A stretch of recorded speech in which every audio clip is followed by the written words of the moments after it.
नमस्कार साथियों, स्वागत है आप लोगों का आपके अपने YouTube चैनल एक्सीलेंट क्लासेज में। साथियों, उम्मीद करते हैं आप अच्छे होंगे और आपकी पढ़ाई बहुत ही अच्छी चल रही होगी। आइए साथियों, आज से हम एक नई श्रृंखला चालू कर रहे हैं और इसमें हम बायोलॉजी को पूरी तरह से पढ़ेंगे, एकदम शुरू से अंत तक। तो अगर आप है ना रेलवे की तैयारी कर रहे हैं या फिर एसएससी की तैयारी कर रहे हैं या फिर किसी भी कॉम्पिटिटिव एग्जाम की तैयारी कर रहे हैं, तो आप हमारे चैनल से जुड़ जाइएगा ताकि आपको अधिकतम लाभ पहुंच सके। तो आइए मेरे भाई, आज हम क्या देखेंगे, तो सजीवों का वर्गीकरण के बारे में देखेंगे, है ना। केमिस्ट्री का ये पहला टॉपिक है, परिचय।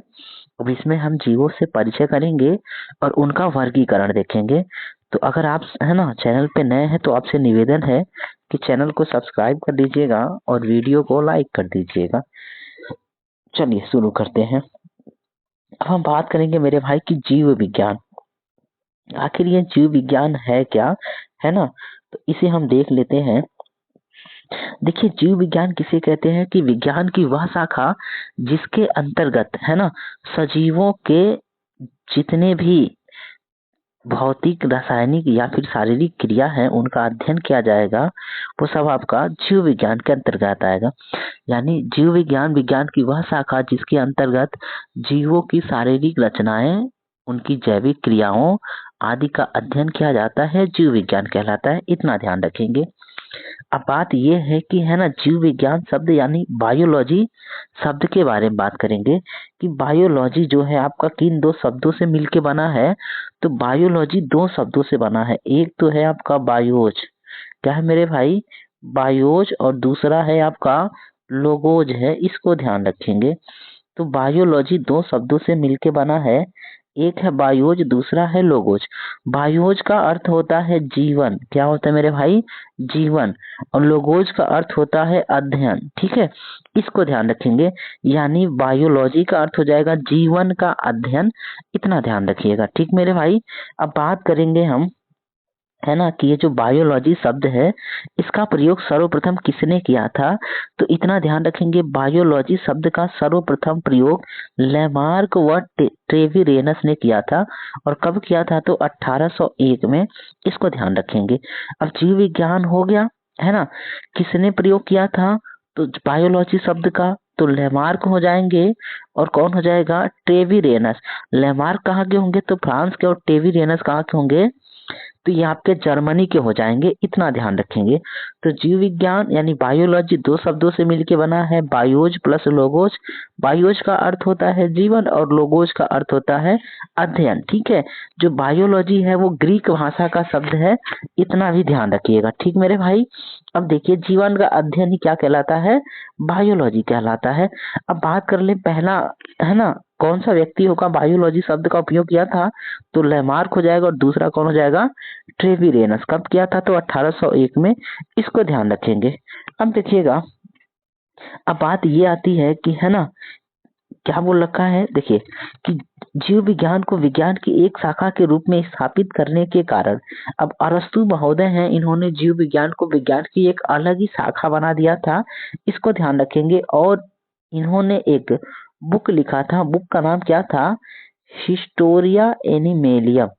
इसमें इन्होंने 500 प्रजातियों का उल्लेख किया था, इसे ध्यान रखेंगे। इसीलिए अरस्तु को जीव विज्ञान का जनक कहा जाता है, इस बात को ध्यान रखिएगा। यानी अगर बात कर दे कि जीव विज्ञान का जनक कौन है, तो अरस्तु है। फादर ऑफ बायोलॉजी किसको कहते हैं, तो अरस्तु को कहा जाता है। इसको ध्यान रखेंगे। जीव विज्ञान चाहे जंतु विज्ञान, दोनों के जनक कौन हो जाएंगे, अरस्तु हो जाएंगे। इनकी पुस्तक का नाम क्या है, तो हिस्टोरिया एनिमेलियम है, और इसमें 500 जंतुओं का उल्लेख है, 500 प्रजातियों का उल्लेख है। इसे ध्यान रखेंगे, ठीक मेरे भाई। जीव विज्ञान के जनक तो कौन हो गए, अरस्तु महोदय हो गए। लेकिन अगर बात कर दे वनस्पति विज्ञान का जनक कौन है, तो थियोफ्रेटस है। कौन है, थियोफ्रेटस। तो इसको ध्यान रखेंगे। जीव विज्ञान का जनक अरस्तु, और वनस्पति विज्ञान का जो जनक हो जाएगा वो थियोफ्रेटस हो जाएगा, इतना ध्यान रखिएगा। अब बात करें कि भाई थियोफ्रेटस की बुक का नाम क्या है, तो हिस्टोरिया प्लांटेरम है, हिस्टोरिया प्लांटेरम है, इसको ध्यान रखिएगा। और अरस्तु के बुक का नाम क्या था, तो हिस्टोरिया एनिमेलियम था, इसमें 500 जीवों का उल्लेख था। और इनका क्या है, थियोफ्रेटस का जो है ना वनस्पति विज्ञान के जनक हैं, हिस्टोरिया प्लांटेरम हो जाएगा, इसको ध्यान रखिएगा। अब देखो भैया ये तो हो गया है ना जीव विज्ञान, उनके जनक कौन हो गए, अरस्तु हो गए, और वनस्पति विज्ञान के जनक हो गए थियोफ्रेटस हो गए। अब बात आती है वर्गीकरण का, ठीक मेरे भाई। अगर वर्गीकरण के बारे में हम बात कर दें तो अब वर्गीकरण कहाँ से होगा, कौन कौन करेगा, इसके बारे में देखिए। तो अब वर्गीकरण के पिता कौन हो जाएंगे, सबसे पहली बात तो ये होगा है ना कि जीवों का वर्गीकरण यानी द्विनाम पद्धति या फिर जीवों के वर्गीकरण के बारे में बात कर दे तो जीवों के आधुनिक वर्गीकरण की शुरुआत किसने किया था, कैरोलस लीनियस। तो वर्गीकरण का पिता हो जाएगा, फादर ऑफ टेक्सोनॉमी हो जाएगा लीनियस, इसको ध्यान रखेंगे, ठीक मेरे भाई। तो लीनियस को वर्गीकरण का जन्मदाता कहा जाता है, इसको ध्यान रखेंगे। अब ये जो लीनियस है ना, इसने जीवों को दो वर्गों में बांटा था, एक हो गए आपके जंतु और दूसरे हो गए पादप। तो दो जगत वर्गीकरण किसने किया था, तो इसको ध्यान रखेंगे, कौन हो जाएगा, तो लीनियस हो जाएगा। दो जगत वर्गीकरण करने वाला लीनियस हो जाएगा। एक होगा आपका जीव जगत और दूसरा होगा आपका पादप जगत। तो जंतु जगत और पादप जगत में बंटवारा किसने किया था, लीनियस ने कहा किया था, इसलिए इसे फादर ऑफ टेक्सोनॉमी कहा जाता है, इतना ध्यान रखेंगे, ठीक मेरे भाई। अब देखिए वर्गीकरण कर दिया तो अब एक काम और करेगा ये, है ना, 1753 में लीनियस क्या करेगा कि जीवों के नामकरण की द्विनाम पद्धति का शुरुआत करेगा, इसको ध्यान रखेंगे। तो जो जीवों के नाम होते हैं द्विनाम पद्धति के आधार पे होते हैं, और ये पद्धति की शुरुआत किसने किया था, तो लीनियस ने किया था। अब देखो भैया इसमें क्या होगा कि जो पहला शब्द होगा द्विनाम पद्धति में, जो पहला शब्द होगा है ना वो वंश का होगा, और दूसरा शब्द क्या होगा, उस जीव की जाति का होगा, इसको ध्यान रखेंगे। अब जैसे बात करते हैं मानव का नाम क्या है, होमो सैपियंस है ना, होमो सैपियंस। तो होमो क्या होगा, होमो मानव के वंश का नाम है, और सैपियंस क्या है, मानव की जाति है, इसको ध्यान रखेंगे। तो द्विनाम पद्धति की शुरुआत किसने किया, तो लीनियस, है ना, इसको ध्यान रखिएगा। और जीवों को दो जगत में किसने बांटा था, तो लीनियस ने बांटा था, इतना ध्यान रखेंगे, ठीक मेरे भाई। अब देखो जैव समुदाय के अध्ययन के लिए हमें जीवधारियों को कुछ समूहों में वर्गीकृत करना पड़ा, ताकि समान गुणों एवं संरचना वाले जो जीव हैं उनका अध्ययन एक साथ किया जा सके। अब हाँ भैया ये तो हो गया दो जगत वर्गीकरण। उसके बाद होगा आपका, सुनने मेरे भाई, तीन जगत वर्गीकरण, है ना। थ्री जगत में क्या हो जाएगा आपका, तीन जगत वर्गीकरण होंगे हेकल। अब एक अलग वैज्ञानिक आएंगे हेकल महोदय, और ये जीवों को तीन जगत में बांटेंगे, कितने में बांटेंगे, तीन जगत में। तो पहला होगा पादप, दूसरा होगा जंतु, और तीसरा हो जाएगा आपका प्रोटेस्टा। तो पादप जंतु और प्रोटेस्टा, इसमें वर्गीकरण किसने किया था, तो हेकल ने किया था। थ्री जगत वर्गीकरण ये पूछ लेगा, दो जगत हो जाएंगे लीनियस पादप और जंतु, तीन जगत हो जाएगा हेकल, ठीक मेरे भाई।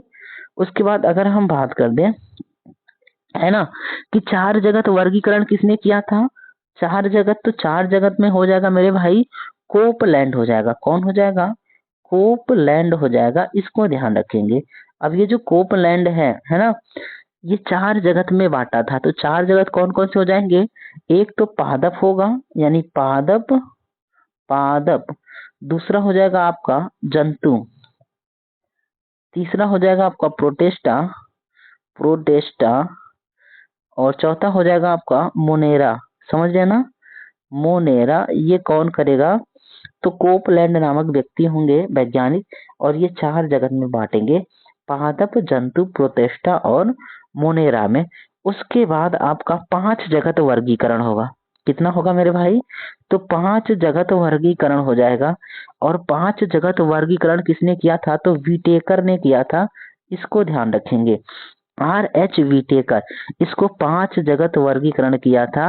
अब 5 जगत में कौन कौन से था, तो मोनेरा था, प्रोटिस्टा था, कवक था, पादप था और जंतु था। इसे ध्यान रखेंगे।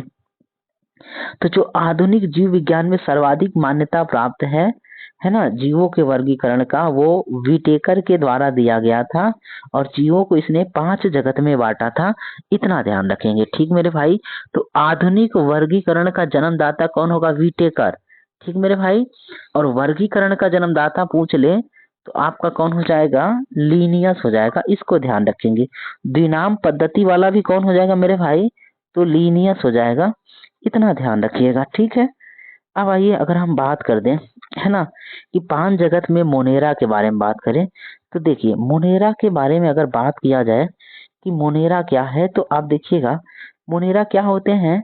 तो आपके एक कोशिकीय प्रोकैरियोटिक जीवों का समूह होता है जिसमें संगठित केंद्रक होता है, समझ रहे ना।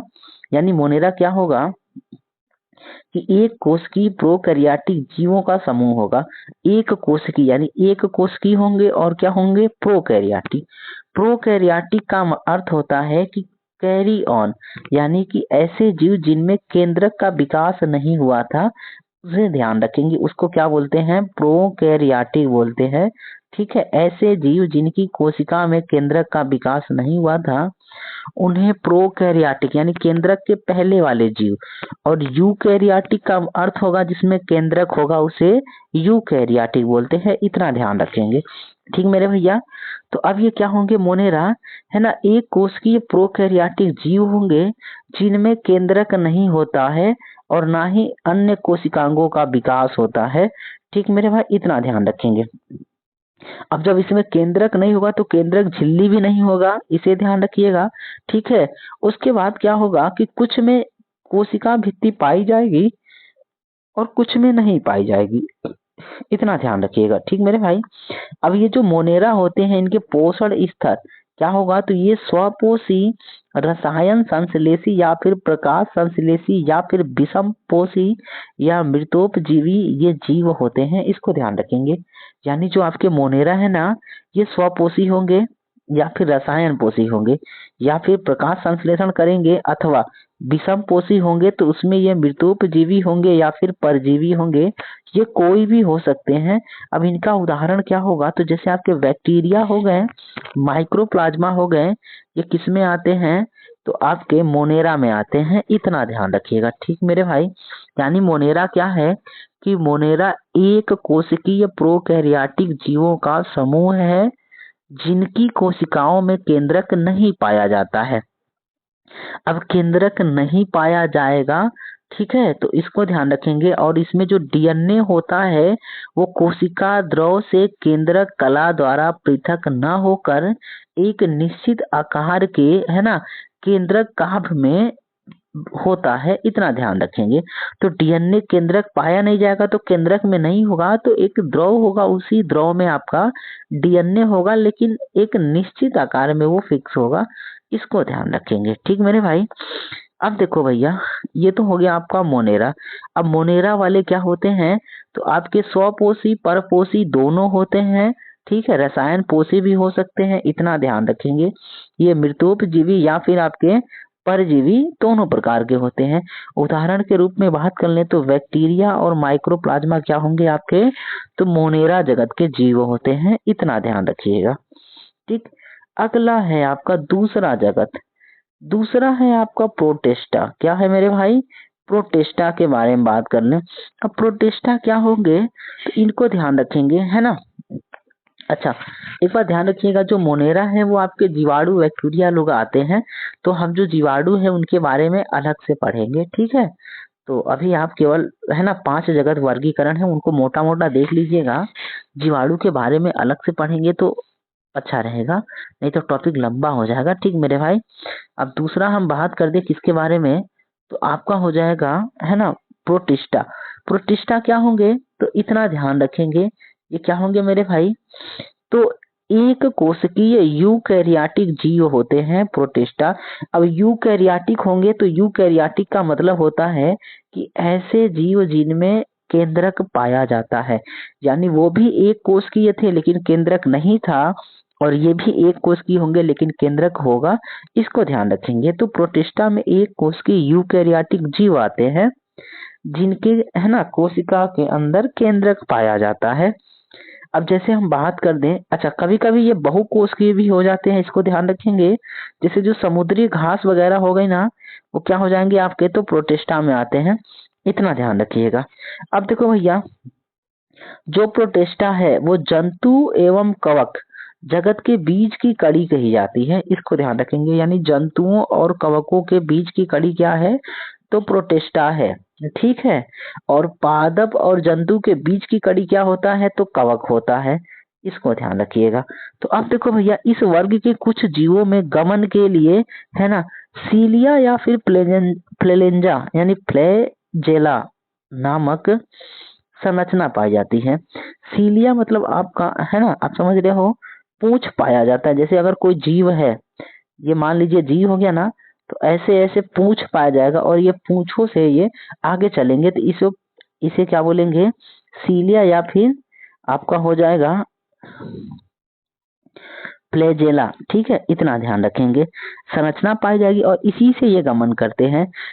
और क्या है कि कोशिका भित्ति भी पाई जाती है, कुछ में कोशिका भित्ति पाई जाएगी, यानी जो पादप वर्ग से संबंध रखेंगे वो कोशिका भित्ति पाई जाएगी, और जो आपके जंतु वर्ग से संबंध रखेंगे उसमें, है ना, कोशिका भित्ति नहीं पाई जाएगी। तो कुछ में कोशिका भित्ति पाई जाती है और कुछ में नहीं पाई जाती है। क्योंकि इसमें केंद्रक होता है तो केंद्रक झिल्ली भी पाई जाती है। ये स्वपोषी अथवा विषमपोषी दोनों तरह के होते हैं, इसको ध्यान रखेंगे। अब इनका उदाहरण के बारे में बात कर दे, तो जो शैवाल होते हैं, एक कोशिकीय शैवाल, शैवाल का मतलब होता है काई। क्या होता है मेरे भाई, जो काई नहीं होती बारिश के दिनों में हरी हरी, है ना, तो वो जो हरी होती है उसको नील हरित शैवाल बोलते हैं। जो लाल होगा, कभी कभी पानी में देखेंगे आप, तालाब वालाब में, तो पानी लाल लाल हो जाता है ना, गुलाबी हो जाता है, तो उसी को काई बोलते हैं। और काई को ही क्या बोलते हैं, तो शैवाल बोलते हैं, इतना ध्यान रखेंगे। उसके बाद दूसरा हो जाएगा आपका डाई एटम हो जाएगा, प्रोटोजोआ लोग हो जाएंगे, युगलीना हो जाएगा, पैरामीशियम हो जाएगा, और क्लोरेला हो जाएगा, अमीबा हो जाएगा। ये सब क्या होंगे, तो प्रोटिस्टा जगत के जीव होंगे, इतना ध्यान रखेंगे, ठीक मेरे भाई। अब हाँ भैया, यानी प्रोटिस्टा क्या है, यूकैरियोटिक जीव है, एक कोशिकीय होते हैं और इनमें केंद्रक पाया जाता है। कुछ बहुकोशिकीय भी होते हैं, केंद्रक होगा तो केंद्रक झिल्ली भी होगा, और इनमें कोशिकांग भी होते हैं, इसे ध्यान रखेंगे, ठीक है। अब देखिए, ये 3 टाइप के होते हैं, थोड़ा सा इसको ध्यान रखेंगे। प्रोटिस्टा कितने होंगे, तो 3 टाइप के होंगे, है ना भाई। 3 टाइप के बारे में बात कर दे, कौन कौन सा, तो पहला होगा जंतु सम प्रोटिस्टा, जंतु सम प्रोटिस्टा। दूसरा होगा पादप सम प्रोटिस्टा, और तीसरा होगा आपका कवक सम प्रोटिस्टा। अब जंतु सम प्रोटिस्टा के बारे में बात कर दे, है ना, तो ये प्रोटोजोआ वर्ग वाले आते हैं। जंतु सम प्रोटिस्टा में कौन आएंगे, तो प्रोटोजोआ वाले आएंगे, ठीक। अब प्रोटोजोआ वाले आएंगे तो क्या होंगे, ये एक कोश की होंगे और इनके जीवन के लिए, है ना, जल या नमी की आवश्यकता होती है, ठीक है। और ये लोग क्या होंगे, विषम पोषी या फिर परजीवी दोनों प्रकार के होते हैं। जैसे अमीबा और पैरामीशियम क्या होंगे, जंतु सम प्रोटिस्टा होते हैं, इतना ध्यान रखेंगे, ठीक मेरे भाई। दूसरा है आपका पादप सम प्रोटिस्टा, यानी जो पादप के समान गुण रखने वाले प्रोटिस्टा हैं, उनके बारे में बात कर ले, तो इसमें आ जाएगा आपका क्लोरोफिल वाले, ठीक। क्या होगा कि इस जगत के जो प्रोटिस्टा होंगे उसमें क्लोरोफिल पाया जाएगा, जिससे ये प्रकाश संश्लेषण की क्रिया करेंगे, और है ना, अपने संचालन के लिए इसमें क्या होगा, फ्लैजिला पाया जाएगा, यानी इसमें जो चलने के लिए, मूव करने के लिए फ्लैजिला पाया जाएगा, इतना ध्यान रखेंगे। तो पादप है तो क्लोरोफिल पाया जाएगा। उसके बाद है आपका कवक सम प्रोटिस्टा। अब देखो भैया, कवक क्या होते हैं, है ना, मृतोपजीवी होते हैं। तो ये क्या होगा कि मृतोपजीवी पदार्थ होंगे आपके कवक सम प्रोटिस्टा, और जो मृत या अपशिष्ट पदार्थ होंगे उनसे अपना भोजन प्राप्त करते हैं, इतना ध्यान रखिएगा, ठीक मेरे भाई। अब आ जाओ, अब ये तो हो गया प्रोटिस्टा के बारे में। अगला है आपका कवक। कवक के बारे में अगर हम बात करें तो कवक क्या होते हैं, कौन से जीव होते हैं? तो देखिएगा, कवक क्या होगा, है ना, बहुकोशिकीय यूकैरियोटिक जीव होते हैं। क्या होते हैं? तो बहुकोशिकीय यूकैरियोटिक जीव होते हैं और ये विषमपोषी होते हैं, जो पोषण के लिए सड़े गले कार्बनिक पदार्थों पर निर्भर करते हैं। इनको ध्यान रखेंगे। यानी कवक क्या होते हैं? मृतोपजीवी होते हैं। यानी कवक बहुकोशिकीय यूकैरियोटिक जीव होंगे, जिनमें केंद्रक होगा, सब कुछ होगा। ये है ना, जो सड़े गले पदार्थ होते हैं उनसे अपना भोजन प्राप्त करते हैं और उन्हीं पे निर्भर रहते हैं, इसलिए इन्हें क्या कहा जाता है? विषमपोषी या फिर मृतोपजीवी कहा जाता है। इतना ध्यान रखेंगे। तो जो मशरूम होता है ना, मशरूम हो गया, कुकुरमुत्ता हो गया, तो ये लोग क्या है मेरे भाई? तो कवक होते हैं। इतना ध्यान रखेंगे। अब देखो भैया, अगर बात कर दें, है ना, कि इनमें से कई अपने जीवन में एक विशेष अवस्था में ही बहुकोश की क्षमता प्राप्त कर लेते हैं। कुछ ऐसे कवक होते हैं जो, है ना, बहुकोश की अवस्था प्राप्त कर लेते हैं और कुछ नहीं कर पाते हैं। इतना ध्यान रखेंगे। इन कवकों में काइटिन होता है, इसको ध्यान रखेंगे। क्या है कि कवकों में क्या होता है? काइटिन नामक जटिल शर्करा होती है, जो कोशिका भित्ति इनकी होती है ना, वो किसकी होती है? तो काइटिन की होती है। तो जो कवक का कोशिका भित्ति होगा, वो किसका होगा? काइटिन की कोशिका भित्ति होती है। इसको ध्यान रखेंगे। काइटिन की होती है, इसीलिए हम मशरूम खा के पचा लेते हैं। समझ गए ना? अगर वो मशरूम का जो कोशिका भित्ति है, अगर वो आपका सेलुलोज का हो जाएगा तो फिर हमसे पचेगा नहीं। इतना ध्यान रखेंगे। तो कवकों में सेलुलोज नहीं होता है, उसकी जगह क्या होता है? तो काइटिन होता है। इतना ध्यान रखेंगे। अब बात कर दे भैया कौन कौन से होते हैं, तो जो ईस्ट हो गया, पेनिसिलियम हो गया, मशरूम हो गया, कुकुरमुत्ता हो गया, ये लोग क्या होंगे? तो कवक जगत के जीव होते हैं। इतना ध्यान रखेंगे। ठीक मेरे भाई? यानी कवक के बारे में बात कर दें तो कवक यूकैरियोटिक जीव होते हैं, जिनमें संवहनी ऊतक तथा हरित लवक नहीं पाया जाता है। इतना ध्यान रखेंगे। इनकी कोशिकाएं काइटिन की बनी होती है, सेलुलोज नहीं हो, ये आपका सेलुलोज नहीं होता है। इसको ध्यान रखेंगे। जैसे कुकुरमुत्ता उत्ता हो गए हैं ना, कुकुरमुत्ता और आपके मशरूम हो गया, ये लोग कवक जगत में आते हैं। अब देखो भैया, कवक के अगर हम पोषण के आधार पे देखें तो कवक 3 प्रकार के होते हैं।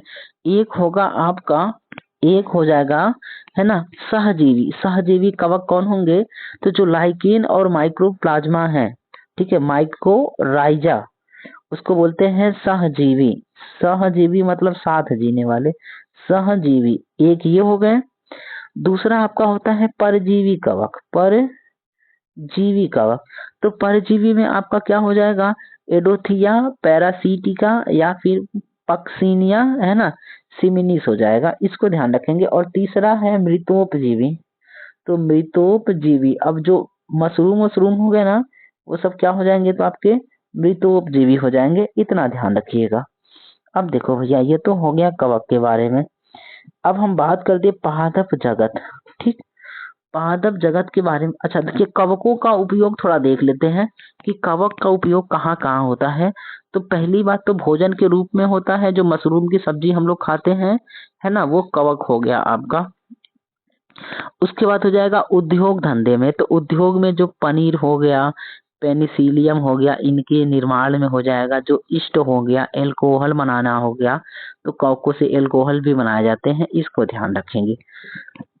उसके बाद हो जाएगा एंजाइम निर्माण में। जो कवक है ना, इनका उपयोग कहाँ होगा? तो एंजाइम निर्माण में होता है। फिर विटामिन का संश्लेषण करने में भी कवकों का इस्तेमाल होता है। और जो प्रतिजैविक होते, एंटीबायोटिक होते हैं, जैसे पेनिसिलिन नहीं होता है, वो आंख में डालने वाला 1 रुपए की आती है दवा, पिलपिलहिया दवा बोलते हैं, तो उन सब का निर्माण करने में भी कवकों का इस्तेमाल होता है।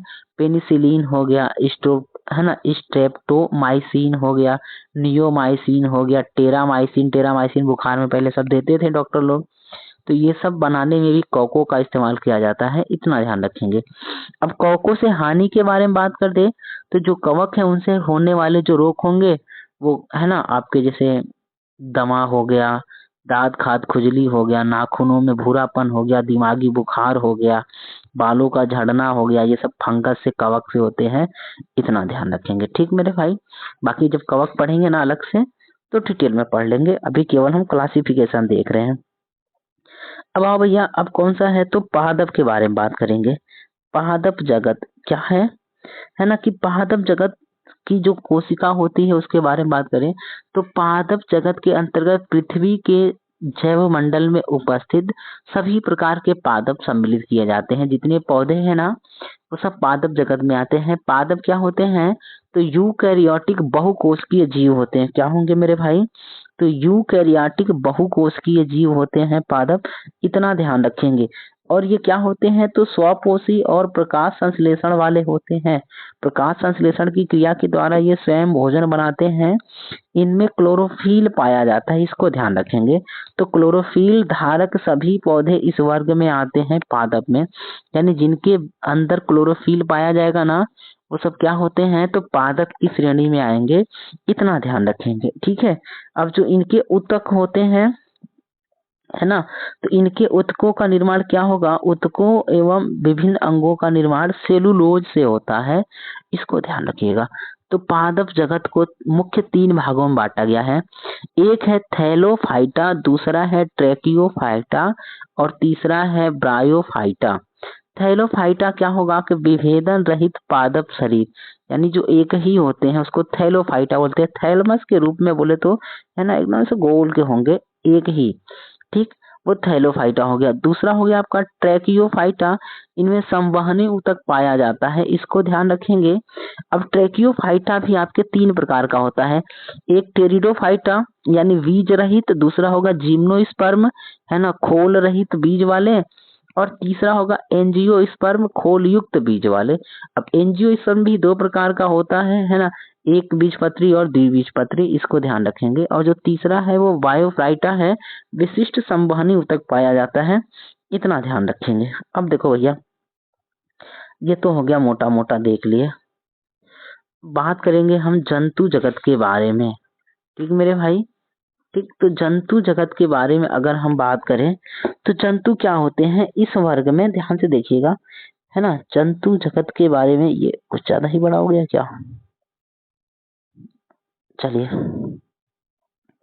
जंतु जगत अब बात कर दें तो जंतु क्या होते हैं कि सभी जंतु, यानी इस जगत में सभी बहुकोशिकीय जंतु समभोजी यूकैरियोटिक उपभोक्ता जीव सम्मिलित किए जाते हैं, इसको ध्यान रखेंगे। यानी जो जंतु होते हैं ना वो क्या होते हैं तो यूकैरियोटिक बहुकोशिकीय उपभोक्ता जीव होते हैं, इन्हें ध्यान रखिएगा। वो सब जंतु जगत में सम्मिलित किए जाते हैं। ठीक मेरे भाई, अब देखो इनको मेटाजोआ भी कहते हैं।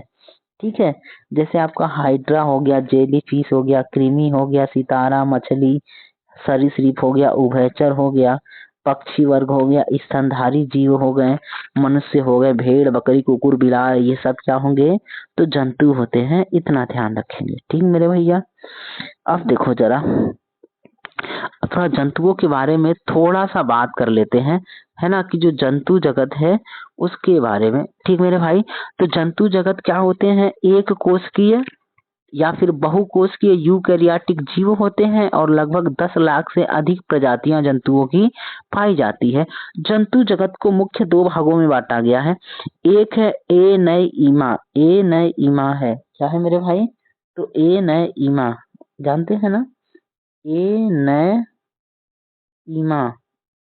और दूसरा है आपका इनइमा, इनइमा। अब देखें एनइमा का मतलब क्या होगा इस वर्ग में, एनइमा का क्या होगा कि इस वर्ग के जंतुओं में लाल रुधिर कणिकाएं नहीं पाई जाती हैं, इनको ध्यान रखेंगे। यानी इनमें क्या होगा कि आरबीसी नहीं पाया जाएगा। ठीक है, इनको एनेइमा कहते हैं।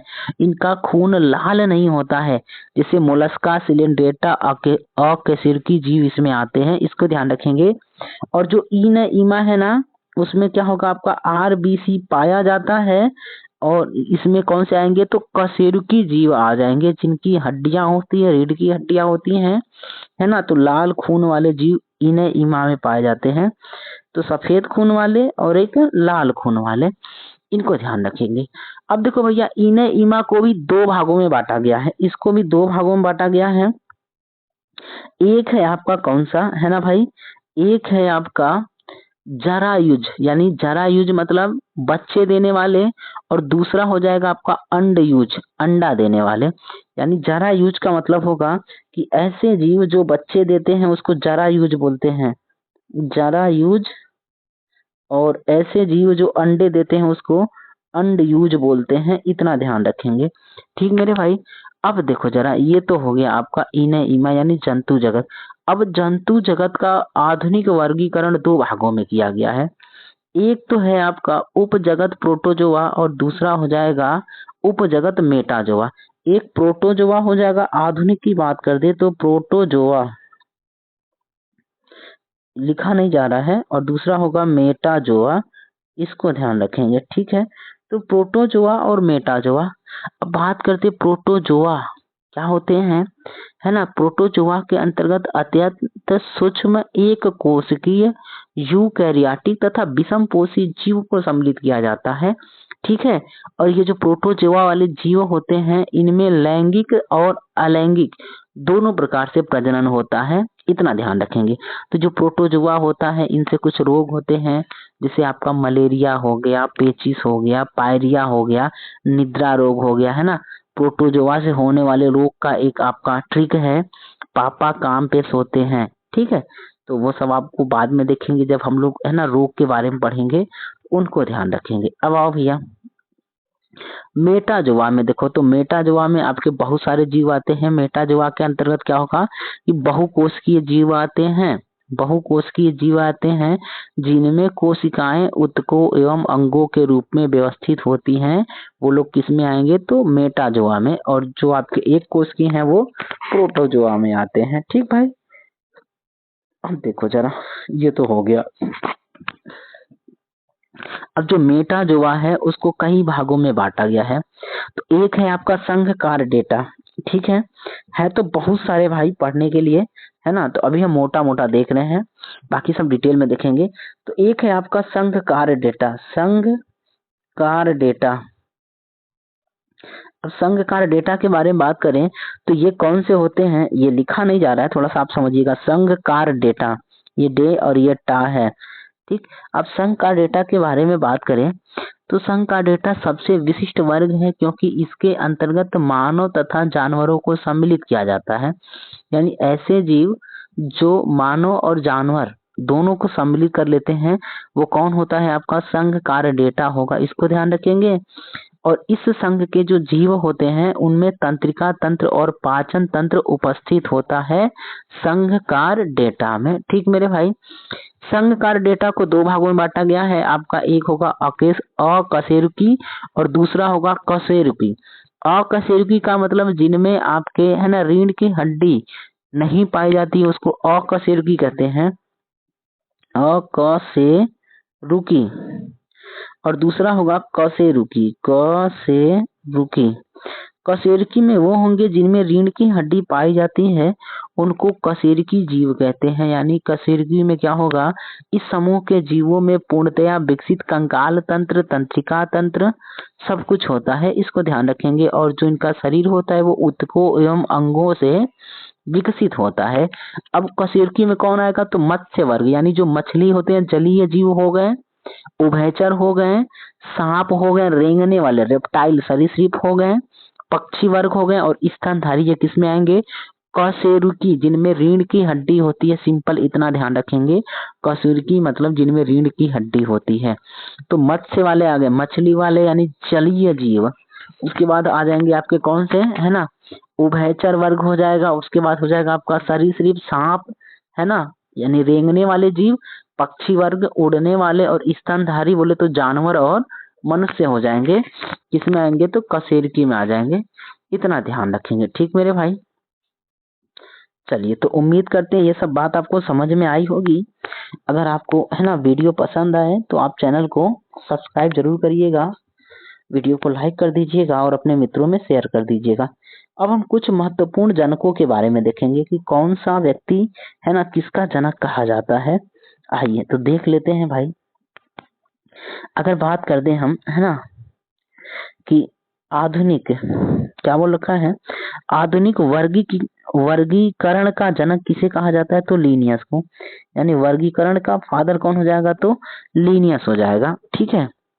द्विनाम पद्धति का फादर कौन हो जाएगा, तो लीनियस हो जाएगा। अनुवांशिकी का जनक किसे कहते हैं, तो मेंडल को कहते हैं। इसको ध्यान रखिएगा। द्विनाम पद्धति का जनक कौन होगा, तो लीनियस हो जाएगा। इसको ध्यान रखिएगा। है ना, हरित क्रांति का जनक, तो वर्ल्ड की बात करेंगे तो नॉर्मन बोरलॉग, और भारत में बात करेंगे तो एम.एस. स्वामीनाथन हो जाएंगे। भारत में कौन होगा, तो एम.एस. स्वामीनाथन जी हो जाएंगे। इन्हें ध्यान रखेंगे। ठीक मेरे भाई। उसके बाद है हाँ अगला यही दे रखा है कि भारत में हरित क्रांति के जनक कौन है, तो एम.एस. स्वामीनाथन जी हो जाएंगे। अगला है आपका श्वेत क्रांति का जनक कौन होगा, तो वर्गीज कुरियन। अमूल है ना, जो अमूल दूध है वो हो जाएगा वर्गीज कुरियन वाला। उसके बाद है भारतीय पारिस्थितिकी तंत्र का जनक कौन है, तो रामदेव मिश्रा। पारिस्थितिकीय तंत्र इकोसिस्टम का जनक हो जाएगा रामदेव मिश्रा, भारतीय। उसके बाद होगा भारतीय जीवाश्म विज्ञान का जनक कौन हो जाएंगे, तो बीरबल साहनी हो जाएंगे। कौन हो जाएंगे, बीरबल साहनी। भारतीय है ना जीवाश्म विज्ञान के जनक बीरबल साहनी। टीका का जनक कौन है, तो एडवर्ड जेनर। पहली टीका किसने खोजा था, एडवर्ड जेनर ने। इसको ध्यान रखेंगे। चेचक का खोजा था किसका, तो चेचक, जिसको छोटी माता बड़ी माता बोलते हैं ना, उसका टीका एडवर्ड जेनर ने खोजा था। उसके बाद देखिए तो अगला है आपका है ना जीवाणु विज्ञान का जनक कौन है, तो एंटोनी वान ल्यूवेनहॉक हो जाएगा जीवाणु विज्ञान का जनक। और हरित क्रांति शब्द का प्रतिपादक कौन होगा, तो विलियम एस गाउड होगा। ठीक है, विलियम एस गाउड। इतना ध्यान रखेंगे। ठीक मेरे भाई। अगर आपको वीडियो पसंद आ रहा हो है ना, तो आप वीडियो को लाइक कर दीजिएगा। चैनल को अभी तक सब्सक्राइब नहीं किए हैं तो सब्सक्राइब कर लीजिएगा, बेल आइकन दबा लीजिएगा और अपने मित्रों में शेयर कर दीजिएगा। आइए अब देख लेते हैं कुछ विज्ञान की जो प्रमुख शाखाएं हैं उनके बारे में हम बात कर लें। ये पूछा जाता है। ठीक मेरे भाई। तो अगर हम बात कर दें है ना कि एपी कल्चर का संबंध किससे है, तो मधुमक्खी पालन से। इसको ध्यान रखेंगे। एपी कल्चर किससे होगा, मधुमक्खी पालन से। यानी मधुमक्खी पालन के अध्ययन को क्या कहते हैं, एपी कल्चर कहा जाता है। इतना ध्यान रखेंगे। सेरी कल्चर क्या होगा, तो रेशम कीट पालन से संबंधित होगा सेरी कल्चर है ना। पीसी कल्चर क्या होगा, तो मछली पालन से होगा, पीसी कल्चर हो जाएगा। तो एपी, एपी का मतलब केपी, हम्पी आपका मधुमक्खी का शहद। ठीक है, ऐसे याद रखिएगा। उसके बाद सेरी, सेरी पालन मतलब कपड़ा से हो जाएगा। रेशम कीट पालन से हो जाएगा। पीसी के पीसी मसाला पीसी काहे के लिए, मछली बनाए खातिर। ठीक है, तो मछली पालन से हो जाएगा आपका पीसी कल्चर हो जाएगा। इसको ध्यान रखिएगा। ठीक मेरे भाई। माइकोलॉजी में क्या किया जाता है, तो कवकों का अध्ययन। फाइकोलॉजी में क्या होगा, शैवालों का अध्ययन। और पोमोलॉजी में क्या हो जाएगा मेरे भाई, फलों का अध्ययन। तो माइकोलॉजी क्या हो जाएगा, कवकों का अध्ययन। फाइकोलॉजी क्या हो जाएगा, शैवालों का अध्ययन। और पोमोलॉजी क्या हो जाएगा, फलों का अध्ययन हो जाएगा। इसे ध्यान रखेंगे।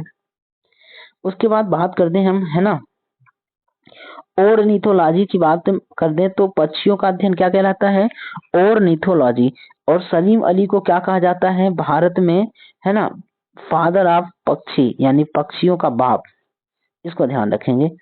तो बर्ड मैन ऑफ इंडिया के बारे में बात करें तो कौन हो जाएंगे, सलीम अली हो जाएंगे। पक्षियों का जनक नहीं है, बर्ड मैन ऑफ इंडिया है। इसको ध्यान रखिएगा। उसके बाद है आपका इथियोलॉजी, क्या हो जाएगा आपका, मछलियों का अध्ययन हो जाएगा। और एंटोमोलॉजी हो जाएगा कीटों का अध्ययन। इसको ध्यान रखेंगे है ना। ऑफियोलॉजी की बात कर दें तो क्या हो जाएगा आपका, सर्पों का अध्ययन हो जाएगा, ऑफियोलॉजी। और अगला है आपका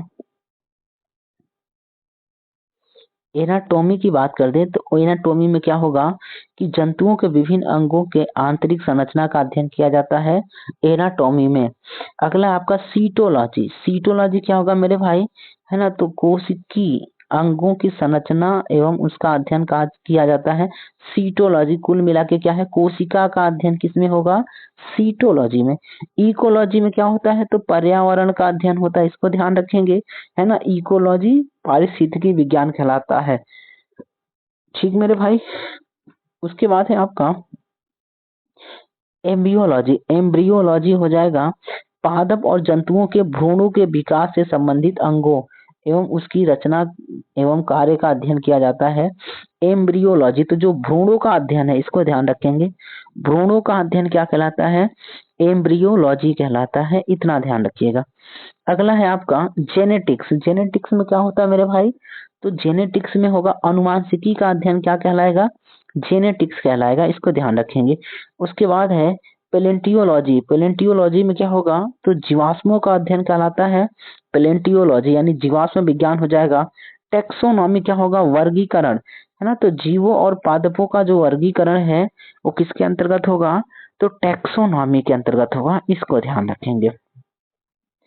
नामकरण करना है, टेक्सोनॉमी वर्गीकरण, ठीक मेरे भाई। हिस्टोलॉजी में क्या होगा, औतकी विज्ञान, जो उतक है ना, उतकों का अध्ययन किया जाता है आपका हिस्टोलॉजी में। हिस्टोलॉजी मतलब औतकी विज्ञान, उतक विज्ञान होता है, उतकों का अध्ययन होता है, इतना ध्यान रखेंगे। उसके बाद है आपका एंडोक्राइनोलॉजी। एंडोक्राइनोलॉजी क्या होगा, जो आपकी ग्रंथियां हैं तो ग्रंथियों का अध्ययन हो जाएगा आपका श्राविकी, यानी है ना विज्ञान की वह शाखा जिसके अंतर्गत हार्मोन और श्रवण प्रकृति और प्रभाव का अध्ययन किया जाता है। कुल मिला के ग्रंथियों का अध्ययन होगा आपका एंडोक्राइनोलॉजी, ठीक है, इसको ध्यान रखेंगे। अगला है आपका पैरासिटोलॉजी, है ना, ये होगा परजीवियों का अध्ययन, परजीवियों का अध्ययन यानी परजीवी विज्ञान होगा। तो प्राणी विज्ञान की वह शाखा जिसके अंतर्गत परजीवियों का अध्ययन किया जाता है पैरासिटोलॉजी हो जाएगा, इसको ध्यान रखेंगे। पैरासिटोलॉजी क्या हो जाएगा मेरे भाई, तो परजीवी वाला हो जाएगा, ठीक। इथोलॉजी की बात कर दी तो व्यवहार विज्ञान का अध्ययन किया जाता है इथोलॉजी में, इसको ध्यान रखिएगा। उसके बाद है आपका हर्पेटोलॉजी। हर्पेटोलॉजी में क्या होगा मेरे भाई, तो जो सांप लोग होते हैं ना, सरीसृप वर्ग होता है, रेंगने वाले जीव, और जो उभयचर होते हैं इनके अध्ययन किया जाता है हर्पेटोलॉजी में। उसके बाद होगा लिम्नोलॉजी। लिम्नोलॉजी में क्या होगा, तो जो नदी तालाब होते हैं, जो पानी होता है ना, इनका अध्ययन किया जाता है। तो उनमें जो रहने वाले जीव होते हैं ना, उनका अध्ययन हो जाता है आपका किसमें, लिम्नोलॉजी में। यानी पानी तालाब उलाब में जो रुका हुआ मीठा पानी है, खारा पानी छोड़ के उसमें पाए जाने वाले जीवों का अध्ययन क्या कहलाता है, लिम्नोलॉजी हो जाएगा, ठीक। बैक्टीरियोलॉजी में क्या होगा, है ना, जीवाणु विज्ञान है तो बैक्टीरिया का अध्ययन किया जाएगा, बैक्टीरियोलॉजी हो जाएगा। अगला है आपका वायरोलॉजी, यानी विषाणु विज्ञान है तो इसमें क्या होगा, जो आपके वायरस होता है उसका अध्ययन किया जाएगा वायरोलॉजी में। एग्रोनॉमी में क्या होगा, एग्रोनॉमी में है ना सस्य विज्ञान है, इसमें क्या होगा, जो खेत है ना, तो एग्रो मतलब खेती बाड़ी से संबंधित है, इतना ध्यान रखिएगा। एग्रोनॉमी एग्रीकल्चर से संबंधित है। अगला है आपका न्यूमेटोलॉजी में क्या होगा, है ना, तो इसको ध्यान रखेंगे। जो कुछ गोल और पतले बेलनाकार धागे जैसे जीव होते हैं, कृमि, जो फीता कृमि होता है ना, पतले पतले जीव होते हैं एकदम ऐसे रेशम की तरह, तो उनका अध्ययन होता है न्यूमेटोलॉजी में, इसको ध्यान रखेंगे, यानी कृमियों का अध्ययन होता है। अगला है आपका हाइड्रोलॉजी। हाइड्रोलॉजी में क्या होगा, जल का अध्ययन होगा, यानी जल विज्ञान है तो भूमि के नीचे जो जल है उस जल का अध्ययन किया जाएगा, है ना, हाइड्रोलॉजी में, इसको ध्यान रखेंगे। माइक्रोबायोलॉजी, इसमें क्या होगा, तो सूक्ष्म जीवों का अध्ययन है ना माइक्रोस्कोप के द्वारा किया जाता है, वो क्या होगा आपका माइक्रोबायोलॉजी। उसके बाद है हॉर्टिकल्चर। हॉर्टिकल्चर क्या होगा मेरे भाई, सजावटी फूल होते हैं ना, उनका अध्ययन किया जाता है हॉर्टिकल्चर में, यानी उद्यानों से संबंधित अध्ययन होता है हॉर्टिकल्चर में, है ना। उसके बाद है पेडोलॉजी या एडाफोलॉजी। पेडोलॉजी या फिर एडाफोलॉजी मृदा विज्ञान है, तो मिट्टी का अध्ययन किया जाता है पेडोलॉजी में या फिर एडाफोलॉजी में, इसको ध्यान रखिएगा, ठीक भैया। अगला है आपका है ना। अगला है सिल्वी कल्चर, है ना। तो सिल्वी कल्चर क्या होगा आपका, जो वन विज्ञान है यानी जंगलीय जो पौधे होते हैं उनका अध्ययन होगा। तो वनों में प्राकृतिक रूप से उगने वाले अथवा लगाए जाने वाले वृक्षों का अध्ययन किया जाता है आपका किसमें, तो सिल्वी कल्चर में। इतना ध्यान रखेंगे। फ्लोरिकल्चर क्या है, फूलों का अध्ययन है, इसको ध्यान रखेंगे।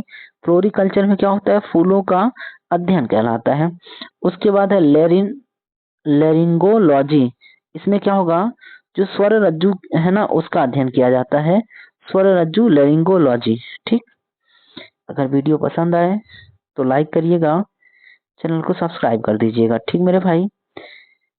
चलिए आइए, अगर आपको ये वीडियो पसंद आया हो, ठीक मेरे भैया, और आप चाहते हैं है ना कि अच्छे से बायोलॉजी पढ़ा जाए, तो आप हमारे चैनल को सब्सक्राइब कर दीजिएगा। और वीडियो पसंद आए तो लाइक करिए, नहीं आए तो डिसलाइक करिए।